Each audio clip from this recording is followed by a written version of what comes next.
Bonjour, aujourd'hui on va voir comment la musculation athlétique peut améliorer votre physique et vos performances. Avant, je me présente, je m'appelle Ken, je suis coach sportif spécialisé en musculation fonctionnelle et musculation athlétique. Donc la musculation fonctionnelle, c'est une musculation où on va travailler l'ensemble du corps qu'on va transférer dans le quotidien, être plus fort dans le quotidien, porter, tirer, pousser, déplacer. Donc pouvoir utiliser son corps et sa force pour faciliter sa vie quotidienne, améliorer sa santé aussi. Et musculation athlétique, on va aller plus loin, c'est être plus explosif, plus puissant, plus gainé, un gainage plus fort. On va développer toutes les qualités physiques, coordination, mobilité, puissance, explosivité, force générale, musculature, tonification musculaire. On va tout développer et être le plus complet possible. Donc, la musculation athlétique va améliorer, donc, c'est évident, donc le corps, parce que selon les séances d'entraînement, on va soit se peaufiner, se tonifier musculairement, soit prendre de la masse musculaire, selon les objectifs. On peut avoir tous les deux, être athlétique et plus fin ou plus musclé. Et on va surtout développer les autres qualités. Donc vraiment, être le plus complet possible, peu importe le sport que vous allez faire, vous voulez transférer dans un autre sport, vous allez être hyper complet. Alors, déjà, ce que j'entends par athlétique, une qualité physique qui est importante, c'est la coordination. La coordination, j'en parle assez souvent, c'est l'une des qualités physiques la plus importante. Donc la coordination, c'est les liens neuromusculaires, c'est-à-dire le bon fonctionnement de l'ensemble du corps ensemble. C'est quand même important pour bien vieillir, pour être en bonne santé. Et point de vue athlétique, en fait, la coordination, c'est capable de reproduire des mouvements complexes tout en étant protégé, un corps solide quand on va faire une action. Vous allez déplacer un objet, par exemple, vous voulez déplacer un objet où il va falloir faire une rotation du buste, placer ses jambes, utiliser son gainage, son dos, sa force des bras, c'est de la coordination. Un squat classique, c'est de la coordination. Un débutant, c'est compliqué. Soulever de terre, c'est énormément de coordination, savoir placer son dos. La coordination, c'est tout ça. Plus on va aller loin dans la coordination, plus on va être capable de reproduire des mouvements complexes et physiques. Plus dans un autre sport dans le quotidien, ces mouvements complexes et physiques vont être faciles à faire. Tout simplement ça. Je prends l'exemple du squat. Le squat, quand on débute, c'est compliqué. Le placement des jambes, le placement de son dos, bien fléchir sur les jambes sans que les genoux rentrent à l'intérieur, sans que les talons se décollent, sans que le bassin s'écrase en avant, sans que le buste s'écrase en avant, sans parler de la mobilité. Là, je fais même abstraction de la mobilité. Il y a plein d'informations. Je rajoute le thruster, par exemple. Le thruster, c'est un squat et en plus, on va chercher à pousser les bras vers le ciel. Donc, exercice encore plus complexe. Et cette coordination, on va faire appel pas que aux jambes et le corps, on va faire appel aussi aux épaules. Vous voyez, l'intérêt de la coordination, c'est que là, il y a plusieurs groupes musculaires qui vont travailler. Je vais aller plus loin, un exercice que j'aime bien, par exemple, avec l'élastique, le squat et le rowing. Ok ? Deux mouvements bien différents. On va travailler le dos, les jambes et en plus la stabilité quand on va monter.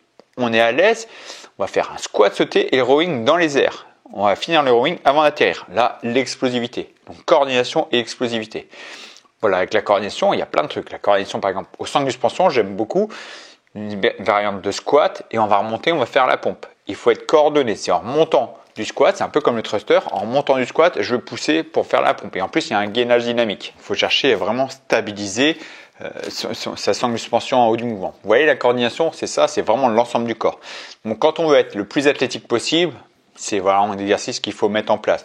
Quand on veut chercher à se tonifier, à avoir une silhouette fine et athlétique, et vraiment dessinée, c'est le top parce que justement, on va travailler énormément de groupes musculaires en même temps, ce qui va limiter la prise de masse musculaire. À l'inverse, si on veut prendre de la masse musculaire, on va limiter ce genre d'exercice. Par contre, il ne faut pas les enlever.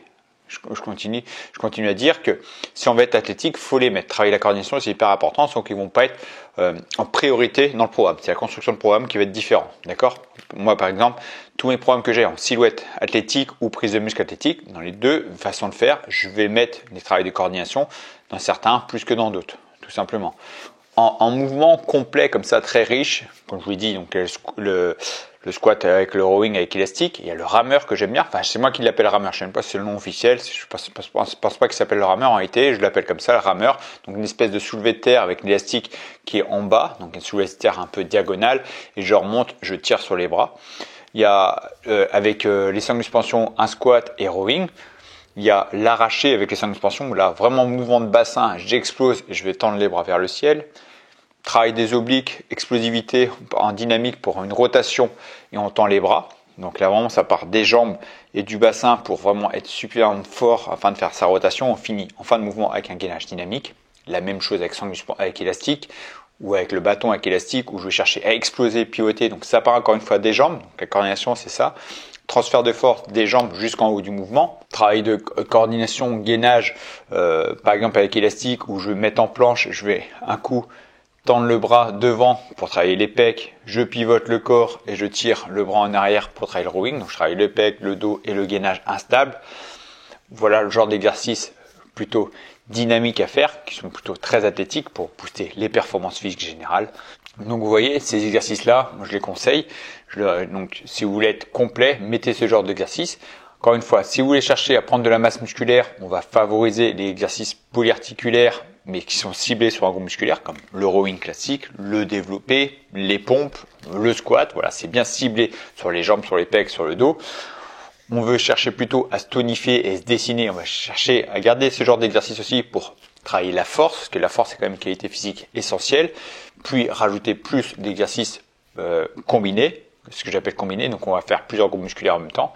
Vous voulez chercher à prendre du masse musculaire, favoriser plus d'exercices ciblés, pec, dos, jambes vraiment, et rajouter exercices combinés comme ça en fin de séance par exemple, pour finir votre séance pour être le plus complet possible. Ok.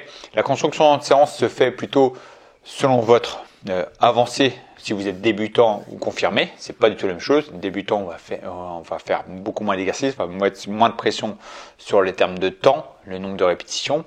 Plus on est avancé, plus on va peaufiner ces méthodes d'entraînement.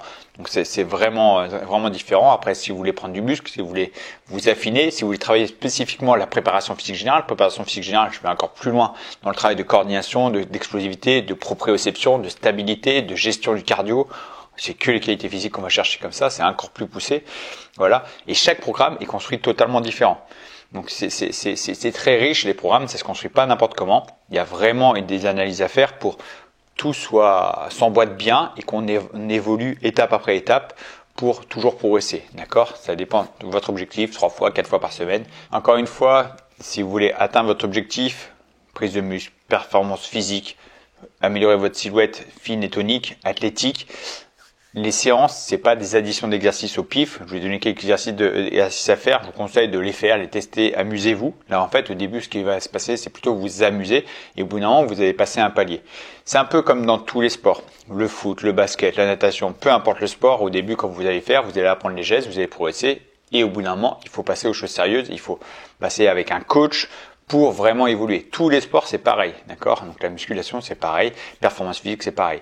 Donc soit vous formez, soit vous passez par un programme pour vraiment atteindre votre objectif et pas arriver et créer des pathologies, parce qu'en général, c'est ce qui se passe, parce que les programmes sont mal conçus et à long terme, il peut y avoir des pathologies.